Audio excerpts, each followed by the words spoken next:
કેશોદના જૂના ગામતળ વિસ્તારમાં થયેલ મારામારીમાં આરોપીને કોર્ટમાં રજૂ કરવામાં આવ્યો। કેશોદમાં હિન્દુ સ્મશાન રોડ ઉપર સગીરાની જાતીય સતામણી અંગે થયેલ મારામારીના બનાવ સામસામે ફરિયાદ નોંધાઈ હતી। કેશોદ પોલીસ સ્ટેશનમાં સગીરાના ભાઈએ અયાન ઇકબાલભાઈ મહેડા, શબીર ઇસ્માઇલભાઈ મહેડા, ફરીદ ઇસુફભાઈ મહેડા, શયાન ઇકબાલભાઈ મહેડા, ફૈઝલ ઇસુફભાઈ મહેડા રહે બધા કેશોદ વિરુદ્ધ પોસ્કો હેઠળ ગુનો નોંધી આરોપીની અટક કરવામાં આવી હતી।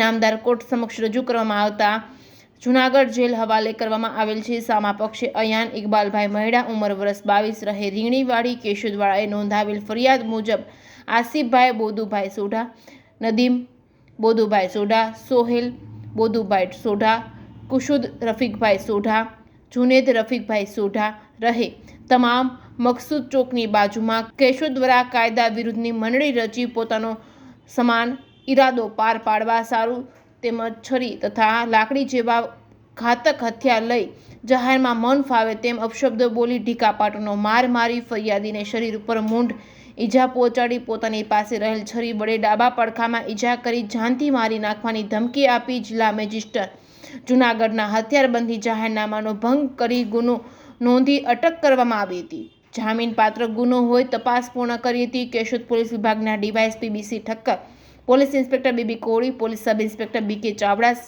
Police constable Sanjaysinh, Kalyansinh Jhala, Rohitbhai Patel, B K ભલગરિયાએ શાંતિ ભંગ ન થાય તે માટે જરૂરી કાર્યવાહી હાથ ધરી કાયદો અને વ્યવસ્થાની સ્થિતિ જાળવી હતી। Reporting by Raju Pandya, Keshod.